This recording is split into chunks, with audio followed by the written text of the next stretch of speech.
नमस्कार, मैं हूं आशीष तिवारी और आप देख रहे हैं टीवी न्यूज़ वायरस। दोस्तों, आज अगर दुनिया में, देश में, प्रदेश में कुछ बात हो रही है तो वो हो रही है इम्यूनिटी बूस्टर की। कैसे हम कोरोना से लड़ने के लिए अपनी शरीर की जो प्रतिरोधक क्षमता है उसे बढ़ाएं।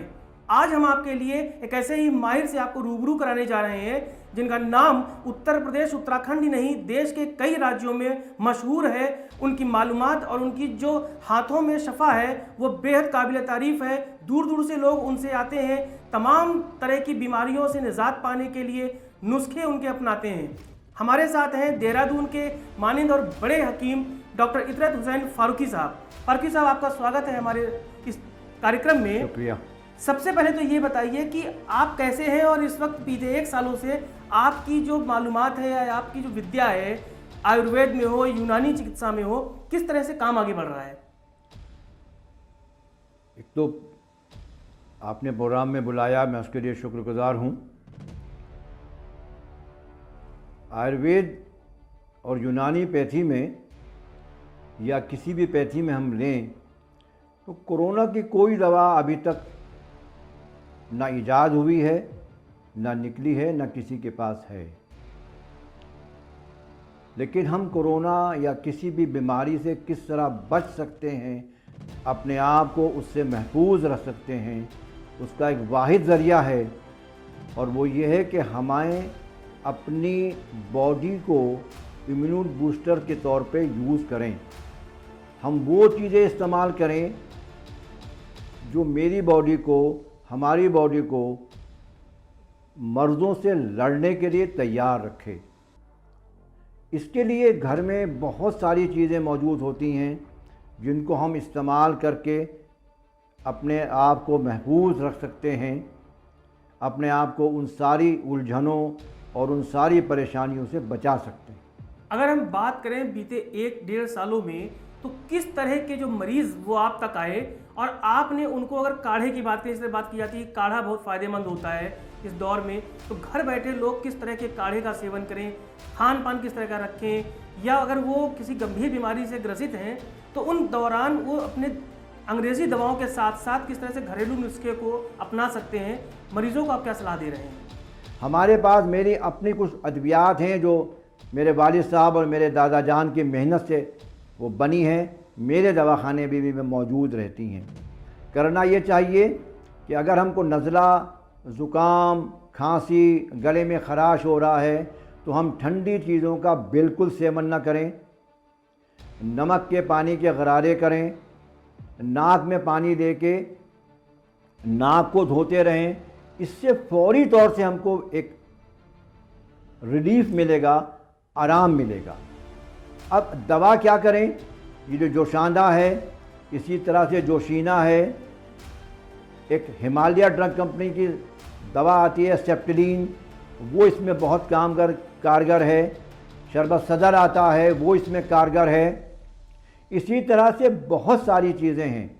हमें करना ये है कि एक तो हम सर्दी से बचें, ठंडी चीज़ें जो नज़ले को बढ़ाएंगी उससे महफूज रहें, और जो मैंने अभी इससे पहले बताया था कि आम है, शिमला मिर्च है, पपीता है, इसी तरह की और सारी चीज़ें हैं, उसको इस्तेमाल करी जाएंगी तो इंशाअल्लाह इससे हम बहुत जल्दी इस दिक्कत से निकल आएंगे।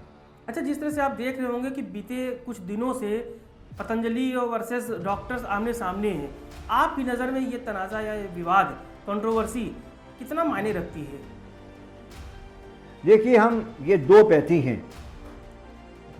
आयुर्वेद में 3-4 चीज़ें जुड़ी हैं जो एक आयुर्वेद बन गया, जिसमें यूनानी पैथी है, देसी इलाज है, जड़ी बूटियों से है, आयुर्वेदिक का इलाज है। ये एक स्टेज हो गया। एलोपैथिक का एक स्टेज हो गया।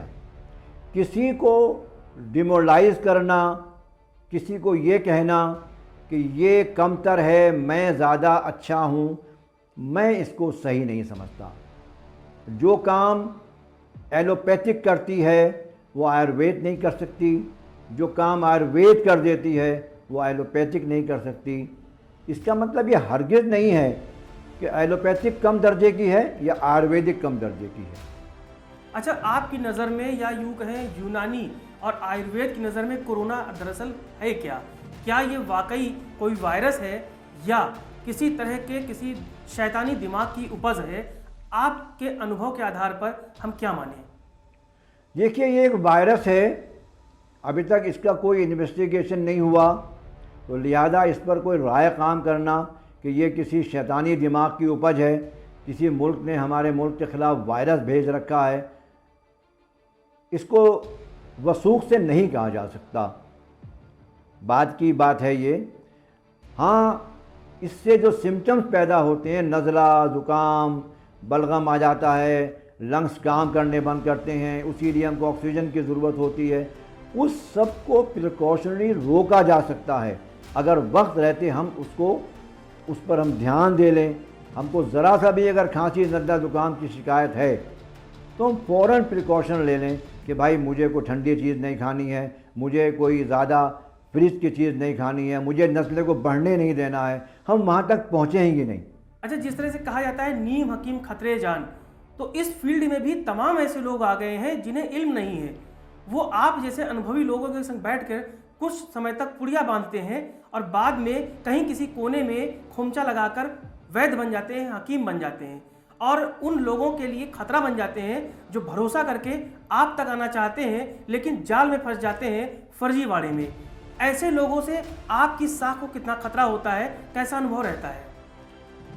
देखिए, इस तरह के लोगों से बचना चाहिए और जो इस तरह के लोग बाज़ार में बैठे हुए हैं वो अनुभवी लोगों का, जिनका कोई अपना स्टेटस है, उनका नाम इस्तेमाल करते हैं, लोगों से गलत बयानी करते हैं। बहरहाल ये काम तो गवर्नमेंट का है कि वो देखे कि कौन गलत बैठा है, कौन सही बैठा है, ये फील्ड उसकी है। लेकिन बहरहाल जो कोई आदमी इलाज कराने जा रहा है तो उसको चाहिए कि वो पहले मालूमात कर ले कि मैं जिस दुकान पर, जिस मतब में, जिस क्लिनिक में, जिसके यहाँ दवा लेने, राय लेने, अपनी सेहत के बारे में कुछ मशवरा लेने पहुँचा हूँ, वो इस काबिल है या नहीं कि मुझे मशवरा दे सके, वो इस काबिल है कि नहीं कि मुझे दवा दे सके।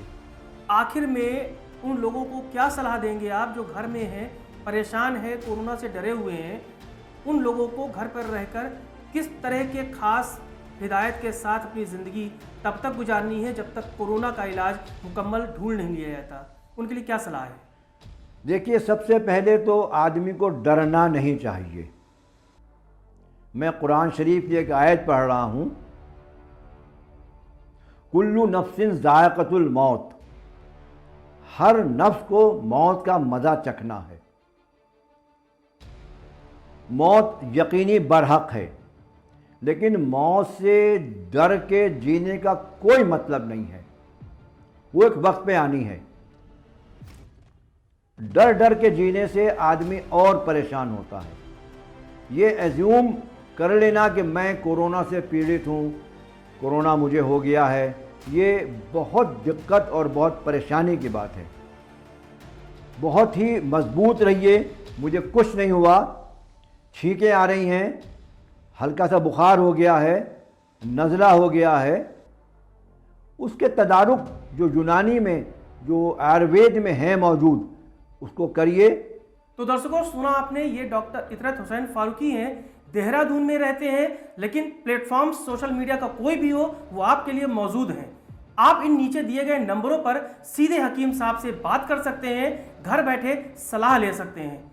लेकिन इस पूरी बातचीत का लबोलुआब ये है कि आप हौसला बनाए रखिए। वैक्सीन भी होगी और हम घर बैठे अपने इलाज को भी कर सकेंगे, कोरोना से लड़ सकेंगे और इसे हरा सकेंगे। ज़रूरत इस बात की है कि हम मन के हारे हार नहीं सकते हैं। मन में हौसला होगा तो हम जीत सकते हैं। इस भरोसे के साथ विदा करते हैं कि आप हकीम साहब की बातों को मानेंगे और अपनी सेहत का बहुत ख्याल रखेंगे। नमस्कार।